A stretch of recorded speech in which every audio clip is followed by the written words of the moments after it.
Hello friends, welcome to our next video. इस video में हम लोग हमारा टॉपिक कवर अप करने वाले हैं, प्रोसीजर ऑफ इन्वेस्टिगेशन।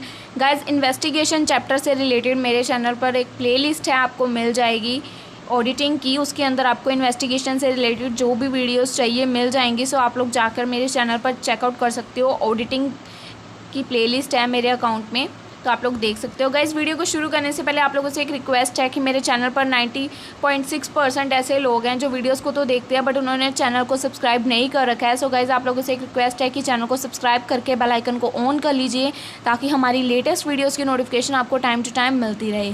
ऐसा ना हो कि कोई वीडियो आपके हाथ से मिस हो जाए और बाद में आपके हाथ लगे और आपको वाह हमने ये क्या कर दिया। तो चलिए आज की हमारी वीडियो स्टार्ट करते हैं। Procedure of investigation. Investigation actual में होती कैसे है, ठीक है। फर्स्ट क्या होता है इन्वेस्टिगेशन के प्रोसीजर में, फर्स्ट वो डिटरमाइन करते हैं कि जो उनके पास वो केस आया है उसका नेचर कैसा है, क्या स्कोप है उस केस का, मतलब कैसा केस है, बेसिकली वो डिटरमाइन करते हैं। जैसे देखिए, the instructions of the client regarding the nature, scope and objective should be maintained in certain and unambiguous terms. जो भी इंस्ट्रक्शंस क्लाइंट ने उस केस से रिलेटेड दी हुई होती हैं कि उसका स्कोप क्या, उसके ऑब्जेक्टिव, जो कुछ भी क्लाइंट ने बताया होता है वो सब कुछ इंस्ट्रक्शंस को वो पहले चेक करते हैं, डिटरमाइन करते हैं। If the instructions are wrong, ठीक है, venue is wrong, if the instructions are wrong they may create confusion and problems during investigation. अगर वो गलत हुई तो वो प्रॉब्लम क्रिएट करेंगी, सो हम पहले उसको डिटरमाइन करेंगे। Instruction should cover the area of investigation. Instructions में क्या होता है, इंस्ट्रक्शंस जो भी वो प्रोवाइड करते हैं हमें क्लाइंट से रिलेटेड, जो भी इंस्ट्रक्शंस प्रोवाइड करते हैं इसमें क्या एरिया कवर होता है, should cover the area of investigation, कि किस एरिया में हमने इन्वेस्टिगेशन करनी है, पर्पस क्या है इन्वेस्टिगेशन करने का, हम लोग क्यों एक्चुअल में इन्वेस्टिगेशन करवा रहे हैं, एंड द पीरियड, और हमें कितने पीरियड के अंदर उस इन्वेस्टिगेशन को करके वापस करना है, मतलब उनको रिजल्ट्स प्रोवाइड करने हैं, ठीक है। इंस्ट्रक्शंस में कुछ ऐसी चीज़ें प्रोवाइड करते हैं वो लोग और हमें कुछ कंडीशंस बताते हैं कि जब वो हम लोग उसको इन्वेस्टिगेट करके देंगे उसका रिजल्ट कितनी टर्म्स में, मतलब कितने में होना चाहिए। नहीं हमने इतना बड़ा पैराग्राफ बना के उनको इन्वेस्टिगेशन का दे दिया, वो चीज़ नहीं होनी चाहिए। विद इन फ्यू लाइन्स हमें उसका उनको रिजल्ट बताना है कि ये रिजल्ट है।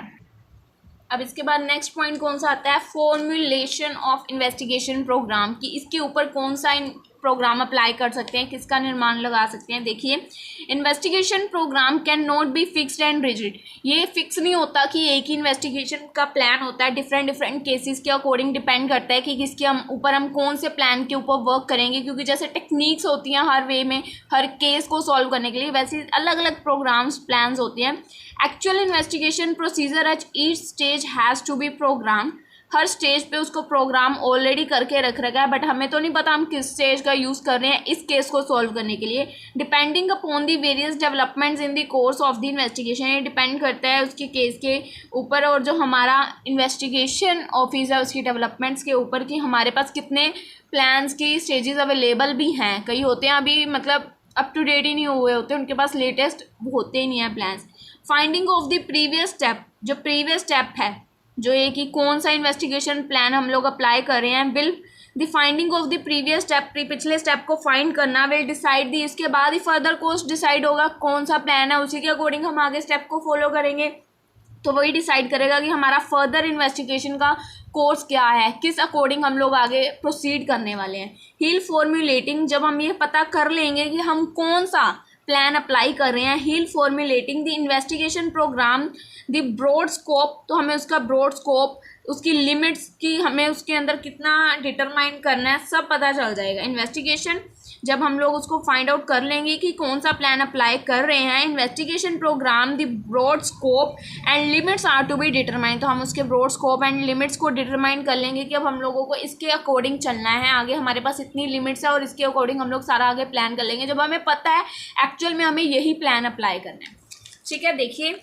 आगे देखिए, list of records and documents to be verify, जो भी इसके अंदर लिस्ट रिकॉर्ड्स की हमें लिस्ट मिली होगी और डॉक्यूमेंट्स मिली होंगी उसको हम वेरीफाई करेंगे, डिटरमाइन करेंगे। At this stage keeping in the view objective, हमें जब भी उस डॉक्यूमेंट्स या रिकॉर्ड जो भी हमें इंस्ट्रक्शंस के साथ प्रोवाइड किए गए हैं जिसके ऊपर हमें इन्वेस्टिगेशन करनी है, हमने पहले तो उसको वेरीफाई करना है। और वेरीफाई करते समय उस स्टेज पे हमें अपने दिमाग में एक बात रखनी है कि उसको हम वेरीफाई क्यों कर रहे हैं, किस उद्देश्य से कर रहे हैं, इस रिपोर्ट में से हमने ऐसा क्या उखाड़ के निकालना है जिसके लिए हमें इन्वेस्टिगेशन करने को बोला गया है। Keep in view the objective, कि किस ऑब्जेक्टिव से और किस पर्पज से हम लोग इन रिकॉर्ड्स को चेक कर रहे हैं वो हमारे माइंड में होने चाहिए, तभी हम लोग इन्वेस्टिगेशन का पूरा कर सकते हैं ना। तो रिपोर्ट्स को वेरीफाई करना है कि जो बंदे के रिकॉर्ड्स हैं वो सही हैं या गलत हैं, जो भी डॉक्यूमेंट्स हैं वो सही हैं या गलत है। हमने तो गलतियां निकालनी है क्योंकि हमें इन्वेस्टिगेशन के लिए बोला है इसलिए गया, और अगर हमें इन्वेस्टिगेशन के लिए बोला गया है, हो सकता है गलती हो भी सकती है नहीं भी हो सकती, बट हमें चेक करना है प्रॉपर, एक भी कहते हैं ना चीज़ छूटनी नहीं चाहिए इन्वेस्टिगेशन में। आफ्टर दैट हम लोग करते हैं इन्वेस्टिगेशन कंडक्ट, मतलब स्टार्ट होती है investigation. A thorough investigation that is examination of various records को एग्जामिन करते हैं, डॉक्यूमेंट्स को एग्जामिन करते हैं। एग्जामिनेशन ऑफ वेरियस पर्सन्स, जो भी इससे रिलेटेड पर्सन्स होते हैं उस कंसर्न से relating to the investigation area, जो भी एरिया से कंडक्टेड होते हैं, सब लोग चीज़ों की इन्वेस्टिगेशन होती है। At every stage the investigator may decide the further course, हर स्टेज पे जैसे जैसे उसको प्रूफ्स मिलते जाएंगे वो आगे का कोर्स डिसाइड करते जाएंगे। At every stage the investigator may decide the further course of investigation based on the circumstances and various findings, जो जो उसने फाइंड किया है, जो जो सिचुएशंस क्रिएट हुई हैं, अकॉर्डिंग टू दैट वो आगे के अपने स्टेप्स को देखता जाएगा कि आगे हमने अब ये करना है। क्योंकि जैसे जैसे उनको कुछ ना कुछ प्रूफ, अगर तो प्रूफ उनके अगेंस्ट मिला है तो हमने ये सीढ़ी उतरनी है, अगर उनके सीधा मिला तो हमने ये सीढ़ी चढ़नी है, होता है ना एक वे होता है, तो उस अकॉर्डिंग चलना है, डिपेंड करता है हमारी फाइंडिंग्स या सर्कमस्टेंसेस कैसे हैं।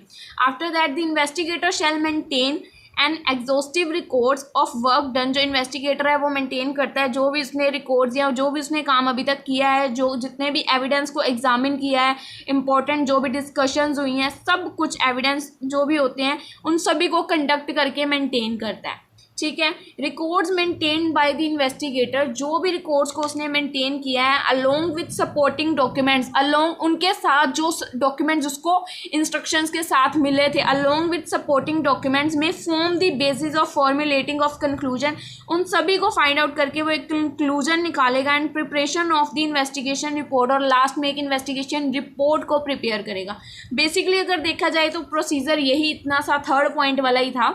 ठीक है, बाकी जो ऊपर हमने देखा वो था स्टार्टिंग में हमें थोड़ा सा फाइंडिंग भी करना है, अभी भागो मत, अभी और भी है, मतलब खत्म नहीं हुआ। आफ्टर दैट बनानी है उसने इन्वेस्टिगेशन रिपोर्ट।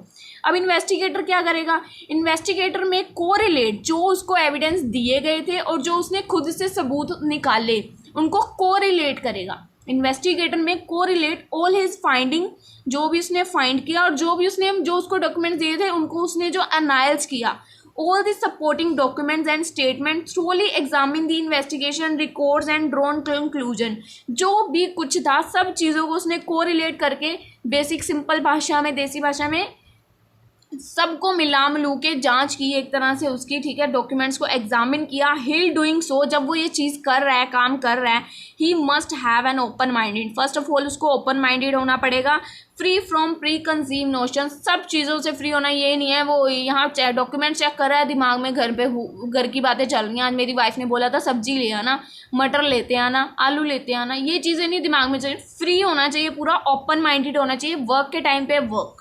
ठीक है, आफ्टर दैट अब जब उसने इन्वेस्टिगेशन की रिपोर्ट बनानी है उसके अंदर उसके क्या कंटेंट है जो प्रेजेंट होना इम्पोर्टेंट है। कंटेंट ऑफ इन्वेस्टिगेशन रिपोर्ट, अब यहाँ पे उसने इन्वेस्टिगेशन कर ली, रिपोर्ट बना ली, अब जब वो रिपोर्ट बना रहा है उसके अंदर ऐसा क्या कंटेंट अवेलेबल होना चाहिए। इन्वेस्टिगेशन में draft the investigator report, report में भी कंटेंट, कैसे content, purpose and scope of, पहले नंबर पे उसको लिखना है कि उसका पर्पस, किस वजह से उसने इन्वेस्टिगेशन की और स्कोप क्या था इन्वेस्टिगेशन का। सेकंड, उसने कितना टाइम लिया उस इन्वेस्टिगेशन को करने में, periods covered by the investigation, कितना पीरियड लिया उसने।